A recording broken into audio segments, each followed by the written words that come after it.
சம்பந்தமான விவாதம் என்றாலும் இந்த பார்லமன்றத்திலே பேசப்படுகின்ற ஆளுந்தரப்பினாலும் எதிர்த்தரப்பினாலும் முன்வைக்கின்ற சில கருத்துக்களை பார்க்கின்ற பொழுது அது சம்பந்தமான சில விடயங்களையும் இந்த இடத்திலே பேச வேண்டிய ஒரு நிலைக்கு நாங்கள் தள்ளப்பட்டிருக்கின்றோம்.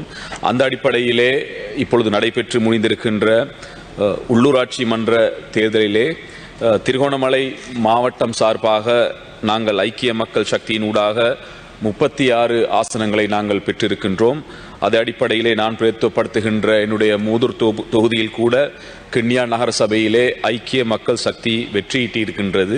அந்த அடிப்படையிலே எங்களுடைய கட்சிக்கு வாக்களித்திருக்கின்ற மக்களுக்கு இந்த இடத்திலே என்னுடைய நன்றிகளை தெரிவித்தவனாக, இனி ஆட்சி அமைப்பது சம்பந்தமாக பல கட்சிகளோடு பேச்சுவார்த்தைகள் நடத்தப்படுகின்றன.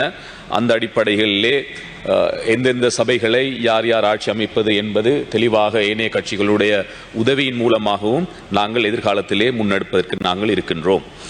அந்த அடிப்படையிலே சபைக்கு தலைமை தாங்குகின்ற உறுப்பினர் அவர்களே, நாங்கள் இந்த பார்லமன்றத்திலே பார்க்கின்ற பொழுது எதிர்கட்சியிலே இருக்கின்ற நாங்கள் எதிர்கட்சியிலே இருந்தாலும் ஆளுங்கட்சியிலே இருக்கின்ற அமைச்சர்களாக இருந்தாலும் அல்லது பாராளுமன்ற உறுப்பினர்களாக இருந்தாலும் அவர்கள் ஆளுங்கட்சியிலே இருக்கின்றோம் என்பதை நான் நினைக்கின்றேன் அவர்கள் மறந்திருக்கின்றார்கள்.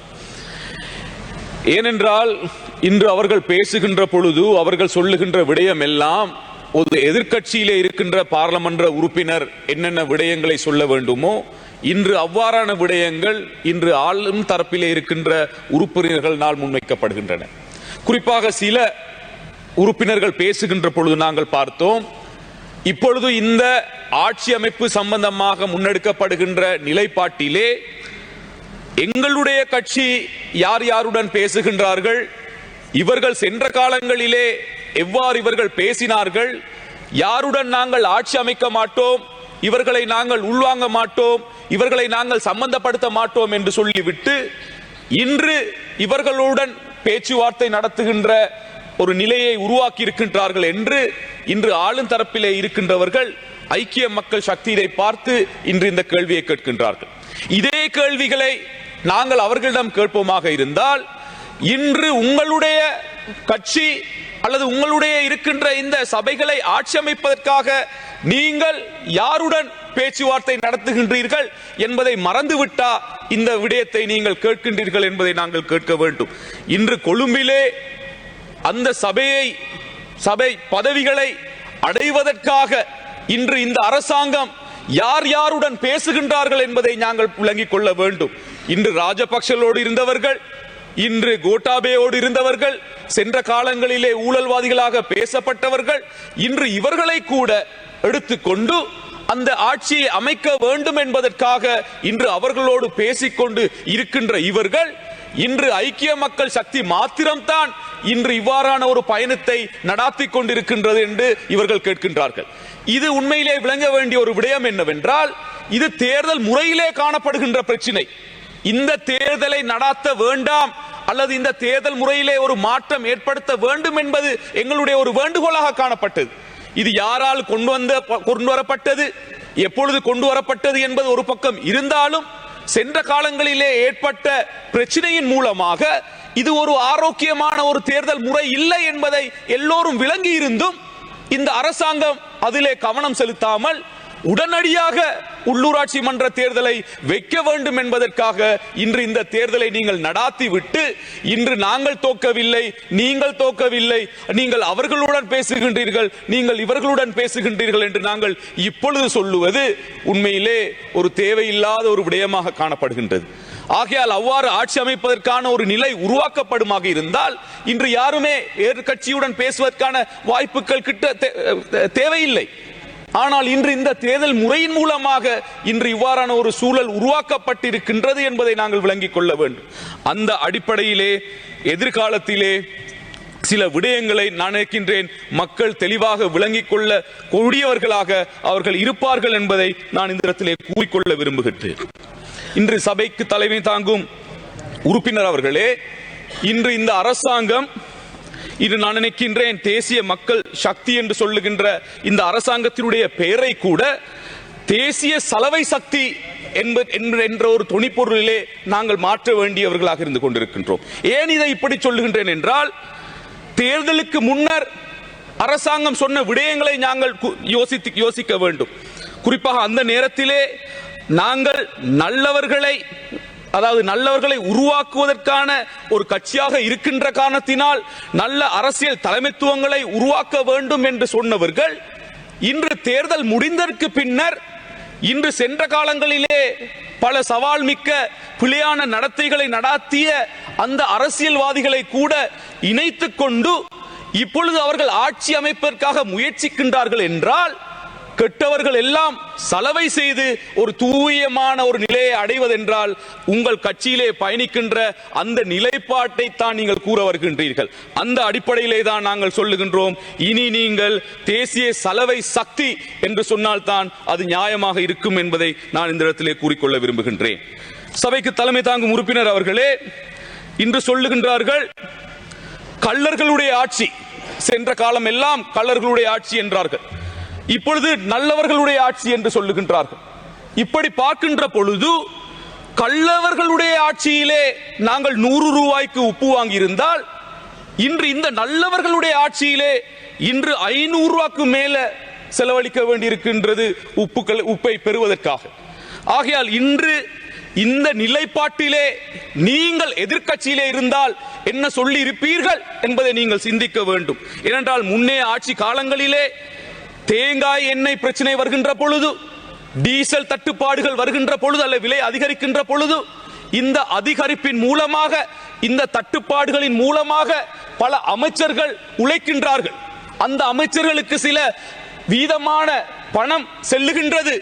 இதன் காரணமாகத்தான் நாடு பல கோடிக்கணக்கான வருமானத்தை இழக்கின்றது என்று சொல்லுகின்ற நீங்கள் இன்று உப்பு தட்டுப்பாடு ஏற்படுகின்ற பொழுது இங்கு முன்னால் இருக்கின்ற எந்த அமைச்சருக்கு அந்த வீதம் செல்லுகின்றது, எவ்வளவு தொகை உங்களுக்கு கிடைக்கின்றது, எத்தனை கோடி ரூபாய் எங்களுடைய நாட்டு அரசாங்கத்துக்கு இதன் மூலமாக நஷ்டம் ஏற்படுத்தியிருக்கின்றது என்பதை நாங்கள் கேட்க விரும்புகின்றோம். ஏன் இதை கேட்க விரும்புகின்றோம் என்றால், சென்ற காலங்களிலே இவ்வாறான பிரச்சனைகள் ஏற்படுகின்ற பொழுது நீங்கள் சொல்லுகின்ற அதே விடயத்தை தான் இன்று நாங்கள் எதிர்க்கட்சியிலே இருந்து மீண்டும் நாங்கள் உங்களிடம் கேட்கின்றோம். ஆகையால் தயவு செய்து இதற்கான விடைகளையும் நீங்கள் தர வேண்டும். அதே போன்று நான் பிரதித்துவப்படுத்துகின்ற திருகோணமலை மாவட்டத்திலே கிண்ணியாய், மூதூர், புல்மொட்டை, குச்சவெளி போன்ற பிரதேசங்களிலே இந்த கருவாட்டு உற்பத்தியிலே பலர் ஈடுபட்டிருக்கின்றார்கள். இந்த கருவாடு உற்பத்தியின் மூலமாக இவர்கள் நாடு முழுவதும் கருவாடை விநியோகிக்கின்றவர்களாகவும் வெளிநாடுகளுக்கும் அதை ஏற்றுமதி செய்கின்றவர்களாகவும் அவர்கள் இருந்து கொண்டிருக்கின்றார்கள். அவர்கள் 2000 ரூபாய்க்கு வாங்கிய அந்த உப்பு பேக் இன்று 10,000 ரூபாயை விட கூடுதலாக சென்றிருக்கின்றது. ஆகையால் யோசித்து பார்க்க வேண்டும். நாங்கள் யாரை இப்பொழுது குற்றம் சாட்டுவது, இன்று இந்த வியாபாரிகளுடைய நிலைப்பாடு என்ன என்பதை நாங்கள் கேட்க விரும்புகின்றோம். ஆகையால் தயவு செய்து மீண்டும் மீண்டும் ஒரு எதிர்க்கட்சியினுடைய ஒரு அரசியலை போன்று செயல்படாமல் ஒரு 159 பாராளுமன்ற உறுப்பினர்களை, அதிகாரங்களை வைத்திருக்கின்ற ஒரு கட்சியாக நீங்கள் செயற்பட வேண்டும் என்பது எங்களுடைய ஒரு வேண்டுகோளாக காணப்படுகின்றது.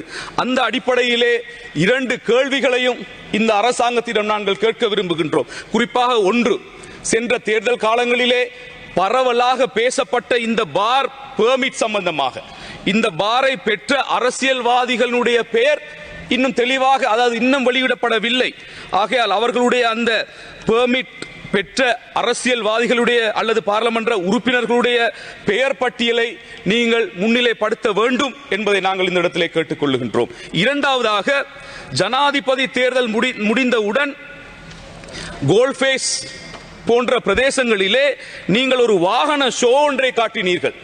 இது சென்ற காலங்களிலே அதாவது அரசியல்வாதிகளினால் மோசடி செய்யப்பட்டு பயன்படுத்தப்பட்டு இன்று இவ்வாறான வாகனங்கள் இந்த அரசாங்கம் கைது செய்திருக்கின்றது அல்லது அரசாங்கம் பெற்றிருக்கின்றது என்று ஒரு வாகன கண்காட்சி ஒன்றை நடத்தினீர்கள்.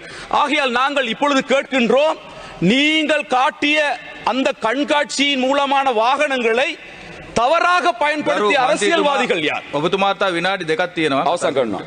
அந்த தவறான வாகனங்களை பயன்படுத்திய அரசியல்வாதிகள் யார்? அந்த தவறுக்குரிய பிரதான காரணிகள் யார் என்பதை கூட இன்னும் நீங்கள் கொண்டு வராமல் இவ்வாறாக மீண்டும் மீண்டும் எதிர்க்கட்சிகளை விமர்சிக்கின்ற ஒரு நிலைப்பாடு காணப்படுகின்றது. சிலர் சொல்லுகின்றார்கள், இந்த உள்ளூராட்சி மன்ற தேர்தலிலே நாங்கள் எங்களுடைய வாக்கு குறையவில்லை என்று. இதை நாங்கள் கூற வேண்டிய ஒரு அவசியம் கிடையாது. ஏனென்றால் இன்று அளிக்கப்பட்ட வாக்குகள், எந்த கட்சி எத்தனை வாக்குகள் எத்தனை ஆசனங்களை பெற்றிருக்கின்றது என்பது இன்று எல்லோராலும் தெரிந்த ஒரு விடயம். ஆகையால் இன்று அரசாங்கம் 23 லட்சம் வாக்குகளை இழந்திருக்கின்றது என்பது ஒரு உண்மையான விடயம். அதை சொல்லுகின்ற பொழுது யாரும் கோபப்படவோ அல்லது அதுக்கு ஒரு அவசரப்பட வேண்டிய ஒரு அவசியம் கிடையாது. இந்த 23 லட்சம் வாக்குகளை குறைந்து இருக்கின்றது என்றால் அரசாங்கம் என்ன விடயத்திலே தவறிழைத்திருக்கின்றது என்பதை நாங்கள் சிந்திக்க வேண்டும். ஏனென்றால் இது போக போக நான் நினைக்கின்றேன் வருகின்ற மாகாண சபையிலே இந்த 23 லட்சம் மீண்டும் ஒரு 43 லட்சம் வாக்கு குறைவதற்கான வாய்ப்புகள் ஏற்படும். இன்னும் ஒரு அடுத்த பார்லமெண்ட், அதாவது ஜனாதிபதி தேர்தல் வருகின்ற பொழுது மீண்டும் 3 லட்சம் வாக்குகளை பெற்று 3 பார்லமெண்ட் உறுப்பினர்கள் வருவதற்கான சூழ்நிலை கூட உருவாக முடியும். ஆகையால் ஒரு அரசாங்கம், ஒரு கட்சி என்ற அடிப்படையிலே நீங்கள் எப்படி உங்களுடைய வாக்குகளை தக்க வைப்பது, எவ்வாறு மக்களை பாதுகாப்பது, மக்களுக்கான சேவைகளை எவ்வாறு வழங்குவது என்பது அது உங்களுடைய பிரச்சனை, நீங்கள் செய்ய வேண்டிய பிரச்சனை. ஆனால் அவ்வாறான ஒரு விடயம் நடந்ததற்கு பின்னர் எங்களிடம் ஒரு வாக்கும் இந்த பிரதேசங்களிலே குறையவில்லை, அது அப்படியே இருக்கின்றது, நாங்கள் இன்னும் இவ்வாறே நாங்கள் எங்களுடைய வாக்குகளை தக்க வைத்திருக்கின்றோம் என்று சொல்லி நீங்கள் டென்ஷன் ஆகின்ற அந்த விடயத்திலே நீங்கள் கவனம் செலுத்த வேண்டும். ஆகையால்